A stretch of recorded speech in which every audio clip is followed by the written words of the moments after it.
મંદિરે જવું, આ બધું કરવામાં આપણને શરમ આવે છે. પધારો વિનુભાઈ.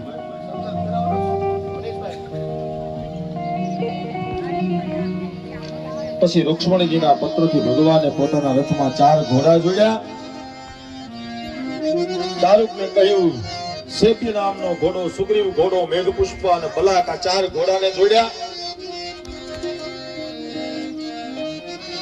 આ 4 ઘોડામાં મેઘની જેમ ઉછળવા વાળા, પક્ષીની જેમ ઉડવા વાળા, અસંખ્ય સેના જેવા બળવાળા અને જેની ગ્રીવા કાંધ મજબૂત છે તેવા ઘોડાઓ લીધા. આપણે પણ ઘડી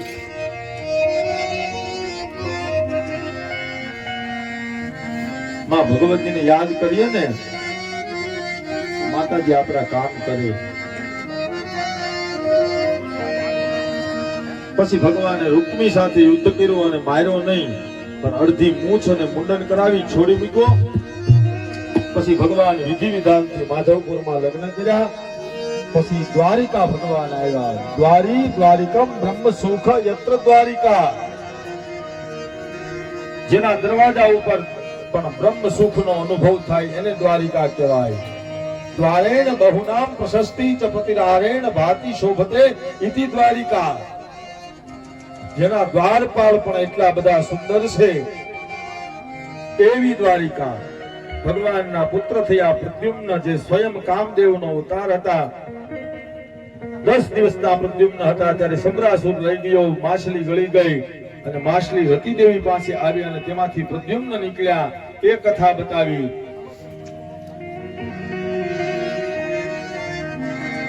રતિ એટલે પ્રેમ, માતા પિતાનો પ્રેમ, માતા પુત્રનો પ્રેમ, પિતા પુત્રનો પ્રેમ, પતિ પત્નીનો પ્રેમ, ભાઈ બહેનનો પ્રેમ. આ પ્રેમની વાત છે. રતિ એટલે પ્રીતિ, પ્રેમ.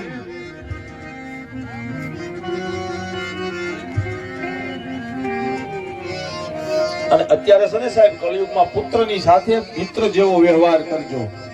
આપણો કોઈ પુત્ર હોય તો એની સાથે મિત્રતા જેવો વ્યવહાર કરવો. માણસો કામમાં એટલા બધા વ્યસ્ત થઈ ગયા છે, પોતાના છોકરાઓને બાળકોને ભૂલી ગયા છે. સંતાનોને સંસ્કારનું સિંચન કોઈ કરવામાં આવતું હોય તો એ માતા પિતા કરે છે. સંસ્કાર કેમ શીખવવા એ આપણી પેઢીઓમાંથી ઉતરે છે. મેં પેલા કીધું તું એમ, સંસ્કારને આવતાય વાર લાગે છે અને સંસ્કારને જાતાય વાર લાગે છે.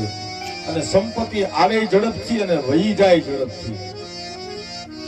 પછી સુખદેવજી મહારાજ પરીક્ષિતને કહે છે, હે રાજા, એક સમયંતક નામનો મણિ હતો. એ મણિ માટે ભગવાને 2 વિવાહ કરવા પડ્યા. સત્રાજીત નામનો યાદવનો સેનાપતિ હતો. તેણે સમુદ્રમાં નાભી સુધી ઉભા રહી મૈત્રેય સૂક્તનો પાઠ કર્યો. સૂર્યનારાયણ પ્રસન્ન થયા અને મણિ આપ્યો.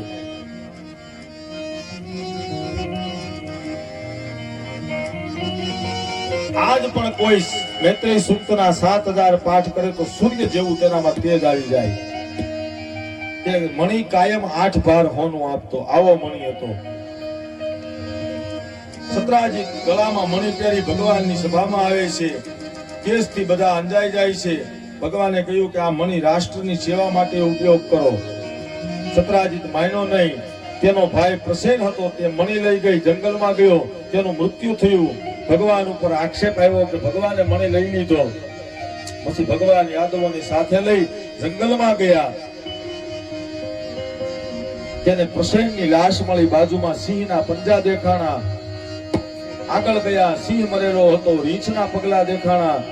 રીંછના પગલે પગલે ગુફામાં ભગવાન જાય છે અને જામવંતજી સાથે યુદ્ધ કરે છે. જામવંતજીને ભગવાન રામના રૂપના દર્શન કરાવે છે અને જામવંતી પોતાની દીકરી જાંબુવંતીને ભગવાન કૃષ્ણ સાથે પરણાવે છે.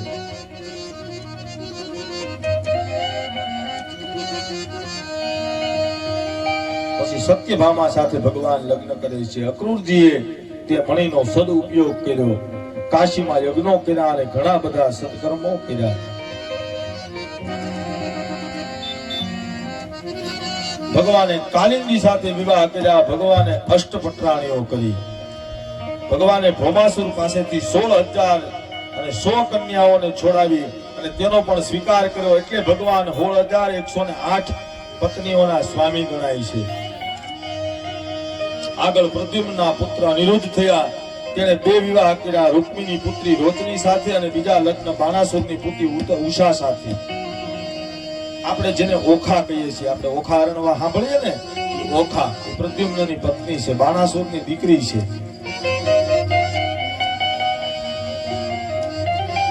ઓખા સાથે કુંભાન ઋષિની પુત્રી ચિત્રલેખા રહેતી, તેણે નારદજી સાથે મળી ઓખાના લગ્ન કરાવ્યા. પછી અનિરુદ્ધ અને બાણાસુરનું યુદ્ધ થાય છે. ભગવાને ઝુંબરાસ્ત્ર છોડ્યું એટલે ભગવાન શિવને બગાસું આવ્યું.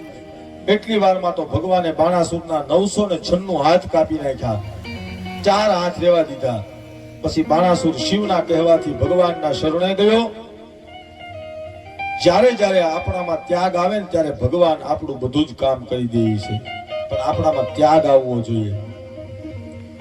પછી આગળની કથામાં સુખદેવજી મહારાજ પરીક્ષિતને કહે છે કે એક દિવસ યાદવ કુમારો ફરતા ફરતા જંગલમાં ગયા. એક કુવામાં કાકીડાને જોયો, બહાર કાઢવાની કોશિશ કરી, નીકળ્યો નહીં. ભગવાનને બોલાવ્યા, ભગવાનનો સ્પર્શ થતા તે એક દિવ્ય પુરુષ બની ગયો. ભગવાન કહે તું કોણ છો? તો કહે કે હું નૃગ છું.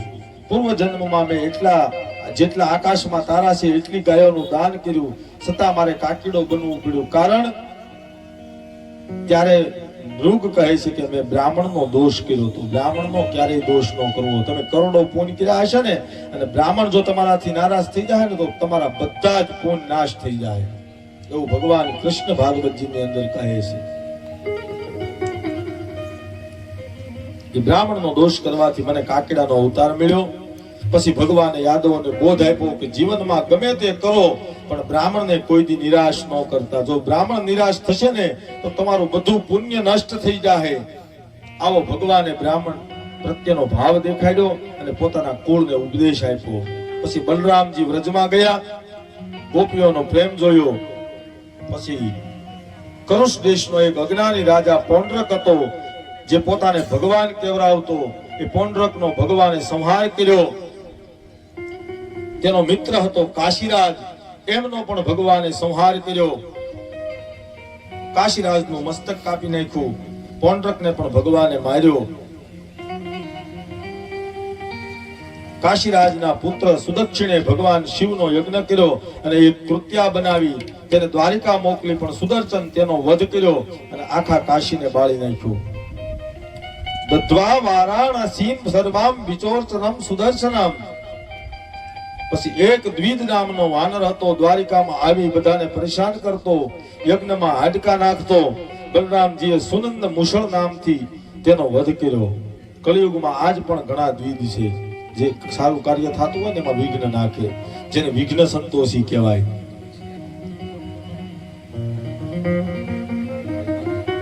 પણ સત્યનો હંમેશા વિજય થાય છે. ધર્મનો ક્યારેય લોભ થતો નથી. વિજય તો હંમેશા ધર્મનો જ થાય છે. કૃષ્ણ છે ને, કૃષ્ણ એ એક વિચારધારા છે.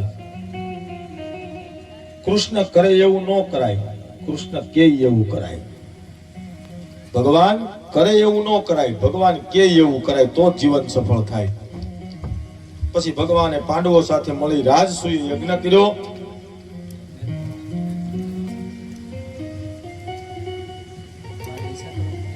કૃષ્ણાય વાસુદેવાય હરયે પરમાત્મને પ્રણત ક્લેશનાશાય ગોવિંદાય નમો નમઃ. જેના ઘરની અંદર સદાયને માટે કંકાસ થતો હોય, કજિયો થતો હોય, ઘરમાં પ્રેત બાધા હોય, ભૂત બાધા હોય, ગમે એવો દોષ હોય, તો આ ભગવાન કૃષ્ણનો શ્લોક છે એનો 108 વખત ઘરની અંદર દરરોજ પાઠ કરવામાં આવે તો આ બધું જ નાશ પામે છે.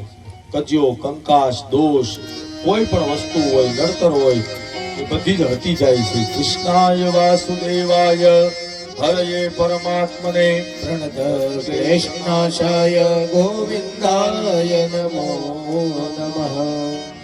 અને ભીમ પાસે જરાસંધનો વધ કરાવ્યો.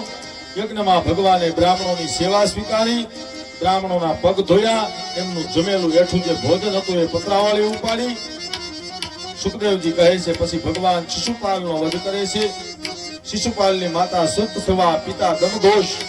જન્મ સાથે શિશુપાલને 4 હાથ હતા અને કીધું જેના ખોળામાં જાહે અને આ ચાર હાથમાંથી બે હાથ ફરી જાહે, ત્રીજી આંખ વહી જાહે, એના હાથેનું મૃત્યુ થાય. ભગવાન કૃષ્ણના ખોળામાં આવ્યા, બે હાથ ફરી ગયા, તો કે તું મારા પુત્રનો વધ કરીશ, ફૂઈના દીકરાને મારીશ. ભગવાન કૃષ્ણએ કીધું હું એના 100 ગુના માફ કરીશ.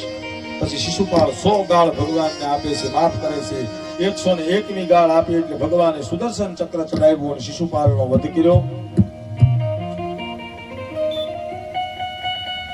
બલરામજી જંગલમાં જતા હતા, ત્યાં રોમહર્ષણ કથા કરતા હતા. વ્યાસપીઠ ઉપર ઊભા ન થયા અને બલરામે ગર્ભની છળી મારી એટલે એનું મૃત્યુ થયું. પછી બલરામજી 1 વર્ષ માટે તીર્થયાત્રા કરવા નીકળ્યા અને અહીંયા ભગવાને આખું મહાભારતનું યુદ્ધ કરાવ્યું. ભગવાન કહે કે હવે મારે બ્રહ્મજ્ઞાન આપી ધર્મની સ્થાપના કરી અને વિદાય લેવાની વેળા આવી ગઈ છે. દ્વારકાધીશ કહે છે કે હવે આ ધરતી ઉપર મારે પોતાની માયા સંકેલવાનો સમય આવી ગયો.